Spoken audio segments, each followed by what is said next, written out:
face reveal. All right, we're going to be brewing a pale ale, but we're going to change it up a little bit today. So we're going to weigh out our grains. First thing we're going to do is zero our scale, making sure that we're going to weigh accurately. These are bags that are pre-weighed, and we're going to split them. And there's several of them, so I'm just going to weigh it out. And this is going for, what's our split on this? It's 4 pounds, and this is Munich. So is Munich the type of grain? Yeah, Munich is the grain.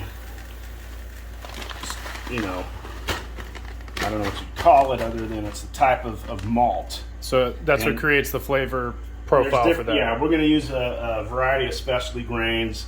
We're going to be making a 6-gallon batch, so hopefully we'll get 5 gallons of finished actual beer out of the fermenter into the keg. Sounds good. We're set up for my favorite part, the milling of the grain. All right.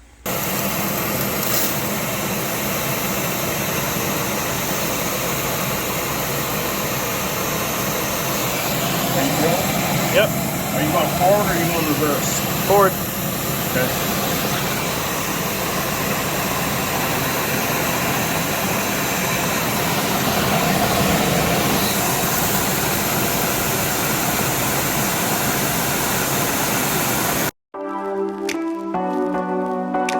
All right, we're going to be brewing using an igloo cooler that's been converted into a mash tun. It's got a false bottom in it, and a valve assembly, temperature gauge. We're going to use external pumps to circulate through. We have a boil kettle here we're going to use for our heat source for our water. But first we're going to get our bag in. We're going to be brewing in a bag for the grains. It's an all grain recipe, not a brew in the bag recipe, but we use a brew bag to aid in the cleaning up. It's just not as much of a pain, so nice and handy. Alright, so we have our boil kettle up to temperature, which is 155. We're going to mash in at 150, but we need to account for temperature drop to the grain. And so before we start flowing here, we've got a pump unit that I've built. You always want to make sure you're checking all your valve position and your lineup before you do anything. So the kettle is closed, the mash tun is open. We're going to pump out of here and fill this up so we don't lose heat. If we go in from the top, then it sprays out and we're going to lose heat, and we don't want that. So we'll pump here in a second. All right, so we got power to our pump unit, our valve. We're going to open our valve. It's going to fill. We got a flow meter here that will give us our flow rate. Really, all we're going to do, we got 5.5 gallons in here, and I'm going to transfer 4 gallons to our mash tun so we can mash in. It looks like we've got some gravity flow. We're coming into our valve here. We're getting a rise in temperature. And so we know we got a good circuit, and there we're going in. And so really all we're doing right now is we're going to pump in 4 gallons out of here. So when we get down to 1.5 gallon capacity, then we know we're good, then we can mash in. Yeah, so just a word on this pump system. So this is an all-in-one unit. So it's got you can have a pump here and then circulate the water through your grain bed and increase your extraction and your brewing efficiency. Obviously using this, the traditional method is to just pour the water in over the grains and let it sit. But I built this pump unit, so there's 2 pumps, 2 flow meters, and then so what we can do is balance the flow, sucking out of the boil kettle, spraying into the top of the mash tun. There's a spray ball on there. That water percolates down through the grains, and then we suck it off the bottom here, and with another pump, push it back into here for reheating and make sure we hold our temperature. So that's the lowdown on it. We're all set. We've transferred our water. All our valves are closed. Our pumps are off, and so we're ready to mash. All right. So we're going to mash in now. This is our milled grain. We've got 4 gallons of water, and we're just going to stir this around lightly, make sure that it's all wet. Push to the from the center to the sides, and pull up a little bit, and go all the way around, not on one side. And it's not critical, this piece. I mean, what you want to do is make sure that all the grain gets wetted nice and even, and you don't have any dough balls when you're left. All right. Okay, we're ready to to start circulating. So again, before you do anything, you want to verify your lineup. Your flow and your clamps are on and everything's tight. So our valve from our supply is closed. So we're going to suck into the pump, push out through the flow meter into the top. It's going to spray hot water and circulate down, percolate down through the mash, the grain. Then we're going to suck off the bottom from another pump and push and come in back into the top of the kettle. So this is our heat source.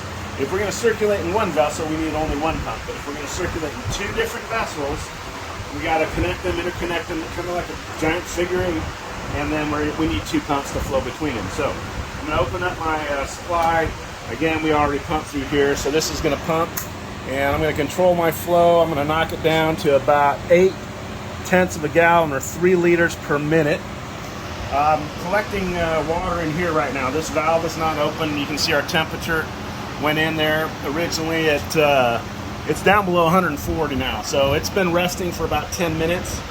So we're going to open up flow. Now you saw it fill up through there. That's gravity that's pushing the liquid level up. I'm going to turn on the pump, and again I'm going to knock this down to match the flow at about 0.8 of a gallon or 3 liters per minute. All right, so we're now circulating. You see our spray ball. So we're circulating water. And the reason we're circulating is we want to increase our efficiency. We want to get as much out of our grain, as much starch, sugar for our fermentation as we can. So again, that liquid level looked like it was a little high in there. So I'm going to open up and suck more off of this until we get down where we want it to be. And then our return over here, you see our liquids coming in. And again, this is just a pot that heats. And we'll establish a level, and then we'll try and hold it as best we can. All right, so we had a little excess liquid. Right now, our level in here is about right here. So we just want to be a little bit above the grain bed, maybe a half an inch or so above the top of the grain bed. So I adjusted the flow to get down to where we want. And so right now, it looks like we're at 2.5 gallons of level in here, and we've matched our flow rate. So that's kind of where we want to stay. We start out with 5.5 gallons of water. We've got 2.5 gallons in our boil kettle, our heat source, and 3 gallons in here in our mash. And so we're just circulating back and forth, and so we're going to get a good extraction and hopefully have a really good beer. All right, so we're nearing the end of our mash time, which is 60 minutes at 150 degrees. That's our target. So I've got a induction top and a little kettle here, and I'm heating up the sparge water. Sparge is what we're going to use to wash all the grains after we're done mashing. And our target temperature on our sparge water is 170 to 172. You can go higher, but then you get bitters and metallic taste coming through. So target is 170 to 172. Right now we're at 171 and change. And so we're at perfect temperature. Let's go outside and we'll take a look at our mash.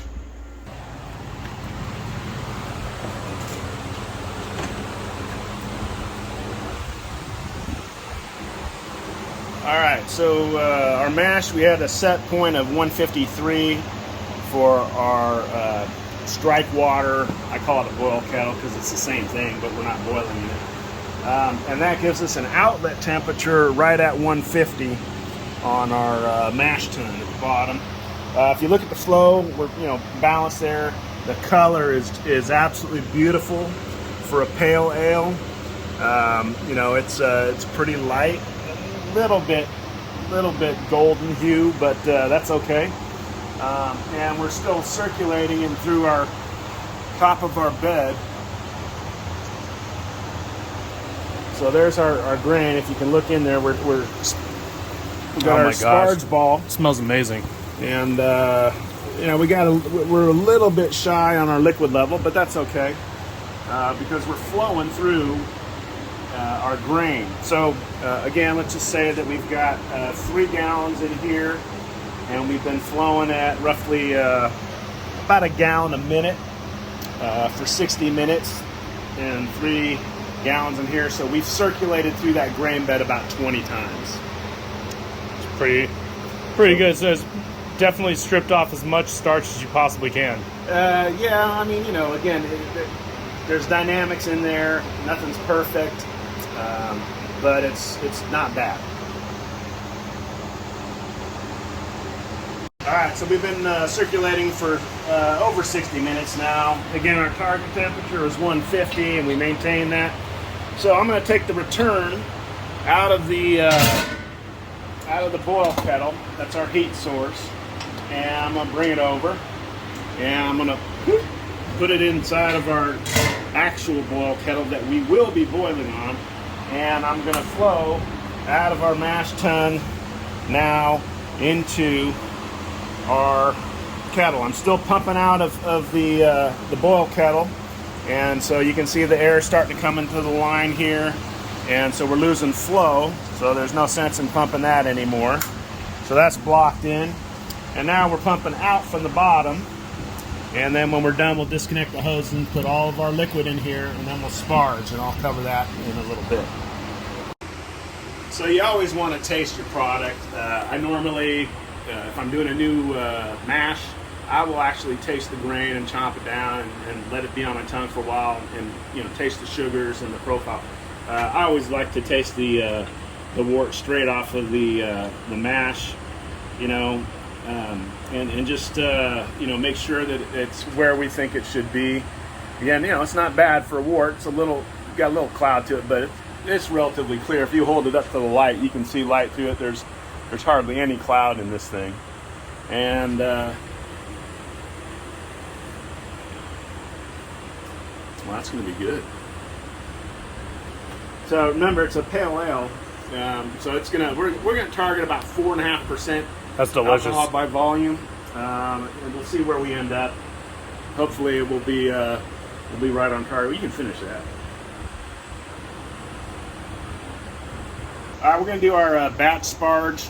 Now this is, again, we've been circulating through our grains, and we want to wash off all those sugars and get those back into our brew. So this is at 170.3, which is perfect for a sparge. We're going to do a batch sparge. So again, I use this little kettle. It's easy, And what we want to do is just we want to wash around the grains and get the valve is closed in the bottom. So this is about not quite a gallon, but we're going to wash these grains slowly and let them soak. And this will strip off all the sugars and everything that's left on the grains from the circulation. So this is important for lots of reasons. If you don't circulate, you can do what's called a Vorlauf, or Vorlauf, whatever the pronunciation is, German, which is basically drawing the liquid off the bottom of the grain bed and then pouring it back on the top. This is the same process, only this is using 170 degree water. If you Vorlauf, your temperature is whatever your mash temperature is, but it's better than nothing.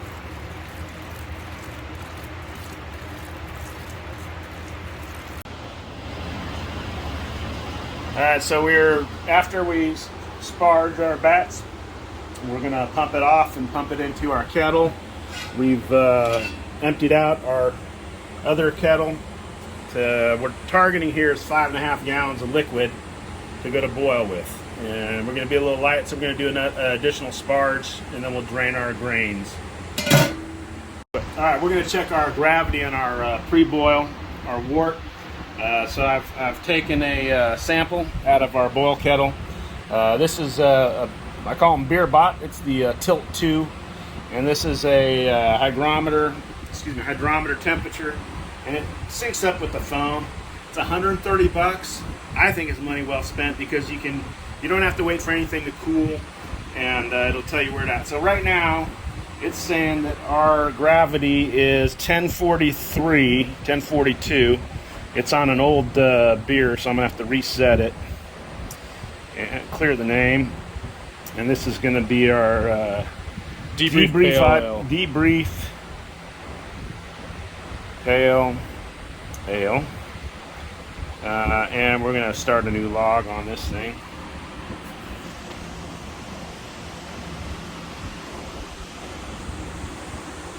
So, which is pretty darn good. That means we can still dilute a bit and still make our target. If we get 1050 on our boil, and we should pick up almost 10 points on our boil. So I think we're right on target to come out at about 4.8% ABV, maybe 5 if we're lucky.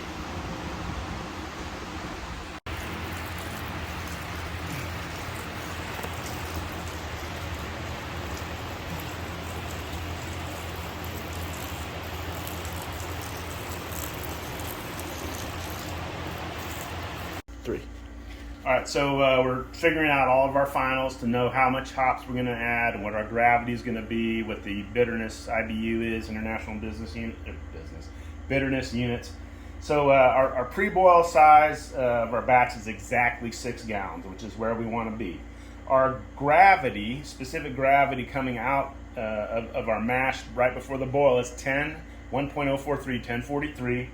And again, that's right on track. So if we wanted to finish with a 5.5 gallons finished batch and a gravity of 1.050, which is our target, our estimated boil gravity should be 1046, and we're at 1043, which is 3 points off, and that's no biggie. So we figured out our hop additions, and so we're going to target and come out right at 40 IBU. So we'll have a 3/4 of an ounce of Chinook at 60 minutes, 1 ounce of East Kent Golding at 10 minutes, and 1 ounce of Hallertau Mittelfrüh at 5 minutes. And that should give us an IBU of about 40. Again, this is formula, it's not actual. We really don't know exactly how we come out until we taste it. But pale ale is 30 to 50, so we're right in the middle of the range. Perfect. We started boiling. This is a little bit too vigorous. We want a nice little rolling boil, but not too much. So I'm going to adjust the flame down. That's about perfect right there. Maybe it'll calm down a little bit.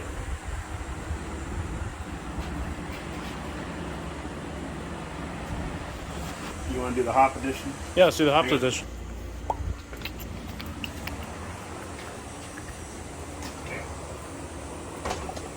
What kind of hops do we have here? So these are Chinook hops, which are like one of my favorites. They're a very good utility hop because they have great bitterness, great aroma. It's just a lot of styles of beer that they're good in. So this is 3/4 of an ounce, and you're just going to put it right in that basket, and that's it. Just dump it all in there. It is exactly 4 o'clock on the clock, so we're going to boil for 60 minutes. And so we're going to go write this down, and we'll start getting our sterilizing going in just a minute. This is our second hop addition, 1 ounce of East Kent Golding at 10 minutes prior to boil finish. Okay. Our last hop addition is the Hallertau Mittelfrüh, 1 ounce at 5 minutes to flame out. Ah, jeez, that's hot. Yep. Got a good boil going. A little bit vigorous. I'm going to cut it down a little. All right, so now we're in the chilling process. Explain that. Yeah, so we take our, we're off the boil, but we're still at 208 degrees. And so we're putting our beer, gravity flowing it through this plate chiller. So we have on one circuit on top is the beer going through. And on the bottom circuit is ice water bath, so there's a submersible pump in the bucket, and it's putting ice water through. And we're running down and just gravity feeding off of this tank. And then when we get to the end, we'll lift it up a little bit, and we'll let it go until it doesn't go anymore, and then we'll transfer it to a kettle. So what is that thing? What is what thing? That inverted. Oh, this is our fermenter. This is a conical fermenter. And so let's swing around to this other side. So this is called the fast ferment. It's a polypropylene conical fermenter. So it allows the best of the beer manufacturing process without traditional stainless steel equipment, which is really expensive. And then I built the base for it, the mobile base for it and everything. So dropping probably 70 degrees out of here. What's our temperature on our gauge?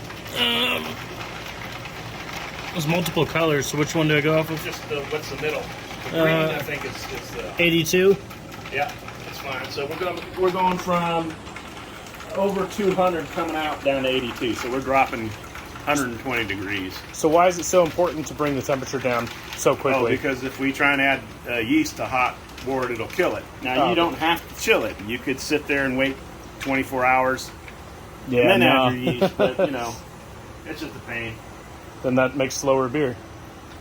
Yeah, pretty much. All right, so we're going to check and make sure that we're... All right, we're at the bottom of our flow here. So you can turn off that pump.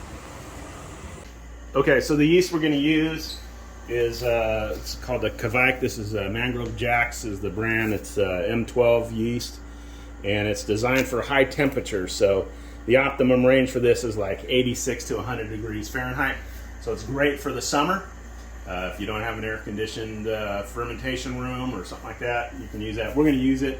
It does all kinds of beers, all kinds of ales, and pale ale is one of the ones that it specifies. So we'll try it and see how it works.